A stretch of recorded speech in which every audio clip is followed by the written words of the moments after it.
Professor Arun Kumar ji, ये unemployment क्यों लगातार सरकार इसको कंट्रोल क्यों नहीं कर पा रही, उसके पीछे का कारण आप क्या समझते हैं प्रोफेसर?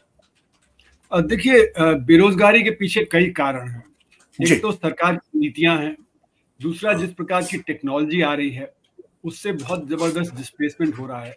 यानी कि यहाँ पे अगर आप देखें, कृषि में भी इतना मैकेनाइजेशन हो रहा है, हार्वेस्टर, कंबाइन, थ्रेशर्स, आलू खोदने की मशीन, ये सब आ रही हैं। तो अब वहाँ पे रोजगार भी पैदा नहीं हो रहा है, इसीलिए वहाँ पे डिस्गाइज्ड अनएम्प्लॉयमेंट बहुत ज्यादा है। उसी तरह अगर आप देखें तो ई कॉमर्स बढ़ रहा है, और उसके एवज में जो नेबरहुड स्टोर्स हैं वहाँ पे डिमांड कम हो गई है, और ई कॉमर्स बहुत ऑटोमेटेड है, जबकि नेबरहुड स्टोर्स लेबर इंटेंसिव हैं। उसी प्रकार अगर आप देखें तो बैंक में अब हम जाते नहीं हैं, सारा काम घर से कंप्यूटर से कर लेते हैं। पहले सब काम के लिए बैंक में जाना होता था। बैंकों का काम 1000 गुना बढ़ गया, लेकिन वहाँ पे रोजगार आधा हो गया।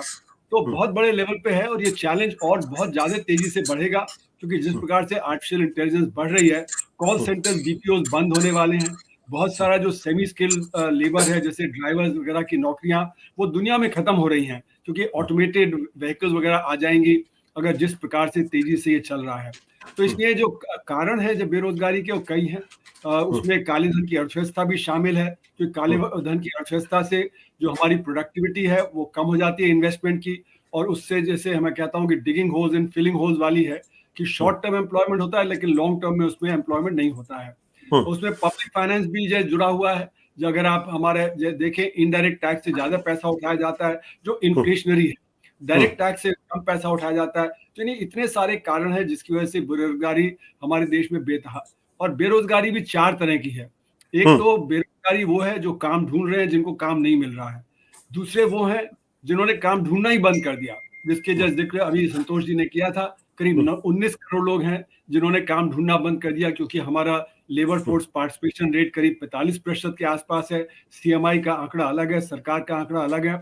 अगर 45% माने तो बाकी और जो बड़ी अर्थव्यवस्था है, ब्राजील, चाइना या अमेरिका, वहां पे 65% है। अगर 1991 से भी हम कंपेयर करें तो उस समय हमारे यहाँ लेबर फोर्स पार्टिसिपेशन रेट 58% होता था, तो उससे भी देखें तो कम है। तो इसलिए 19 करोड़ तो वो हो गए। फिर डिस्गाइज्ड अनएम्प्लॉयमेंट है, फिर अंडर एम्प्लॉयमेंट है। लोगों को ये मान लिया जाता है कि हफ्ते में अगर 1 घंटे का काम मिला तो वो एम्प्लॉयड है, जबकि 1 घंटे के काम में आप जब काम नहीं चला सकते। तो हमने देखा कि 16% ऐसे लोग हैं जिनके पास 36 घंटे से कम का काम है, वो अंडर एम्प्लॉयड है। तो ये 4 तरह की जो बेरोजगारी है, वो हमने अपनी रिपोर्ट में दिखाया कि ऐसे 28 करोड़ लोग हैं जिनके पास या तो काम नहीं है या ढंग का काम नहीं है। सिर्फ 32 करोड़ हैं जिनके पास कुछ ढंग का काम है। तो इसकी वजह जो बेरोजगारी है, उसकी वजह से जो आप देखते हैं कि गरीबी बढ़ जाती है, क्योंकि अभी 32 करोड़ को 140 करोड़ को सपोर्ट करना है, तो एक व्यक्ति के ऊपर 4.4 व्यक्ति का बोझ है। अगर ये 60 करोड़ का होता तो एक व्यक्ति पे 2.2 लोगों का बोझ होता, और जब गरीबी कम होती। तो हमारा जो बजट है, बजट में क्या प्रावधान है हमारा रोजगार बढ़ाने का?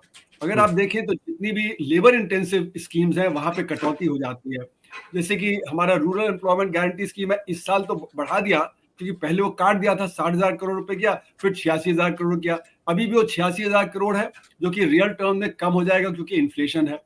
तो वहां पे जब आपको बढ़ोतरी करनी थी, कम से कम जो हम कह रहे हैं पिछले 3 साल से, पैंडेमिक के दौरान से, उस बजट को 4 गुना बढ़ा देना चाहिए, क्योंकि उसमें सिर्फ 50 दिन का रोजगार प्रति परिवार मिलता है, जबकि 100 दिन का मिलना चाहिए, और उनकी पगार भी बढ़ा देनी चाहिए। दूसरी बात यह है कि आप शिक्षा और स्वास्थ्य, जहाँ पे रोजगार ज्यादा होता है, उसको भी आपने काट दिया। फिर रूरल जो इंफ्रास्ट्रक्चर वगैरह है, वहां पे भी कटौती हो गई। और कहाँ बढ़त हुई है? जो कैपिटल इंटेंसिव एरियाज हैं, जो कहा जा रहा है कि हमने 10 लाख करोड़ रुपए कर दिया, 11 लाख करोड़ रुपए कर दिया, उससे आप क्या कंस्ट्रक्शन कर रहे हैं? आप रेलवे फ्रेट कॉरिडोर बना रहे हैं, आप बड़ी बड़ी सड़कें बना रहे हैं। पहले इन प्रोजेक्ट्स में बहुत रोजगार मिलता था, सैकड़ों लोग काम करते थे रोड कंस्ट्रक्शन वगैरह में। अब आप देखें तो वहां बड़े बड़े बुलडोजर्स, ट्रैक्टर्स, क्रेन्स की वजह से 10 लोग काम करते दिखाई पड़ते हैं। तो यहाँ पे भी आपका रोजगार पैदा नहीं होगा। तो हमारा जो बजट है, उसकी जो प्राथमिकता है, वो रोजगार पैदा करने की नहीं है, वो है बड़ी बड़ी इंडस्ट्रीज को सपोर्ट करने की। क्योंकि ये जो 11 लाख करोड़ रुपया है, वो कहाँ जाएगा? वो बड़े प्रोजेक्ट्स में जाएगा, बड़ी बड़ी कंपनियां, L&T, रिलायंस, अडानी, इन सब में जाएगा। तो ये जो अभी सरकार की नीति है, वो इसको प्रमोट नहीं कर रही। दूसरी बात मैं कहना चाहूंगा कि अगर सरकार कह रही है, और ये इसको समझना चाहिए कि ये ऑप्टिक्स है सरकार का, जो ये बजट या ये ऑप्टिक्स है कि हम सब कुछ हमने कंट्रोल कर लिया है, सब कुछ अच्छा हो गया। तो मेरा मानना है कि आज राम राज्य की शुरुआत हो चुकी है। राम राज्य में मर्यादा होनी चाहिए। मर्यादा है नहीं, क्योंकि हम जो डेटा नहीं जो प्ले कर रहे, डेटा हम ठीक से बता नहीं रहे।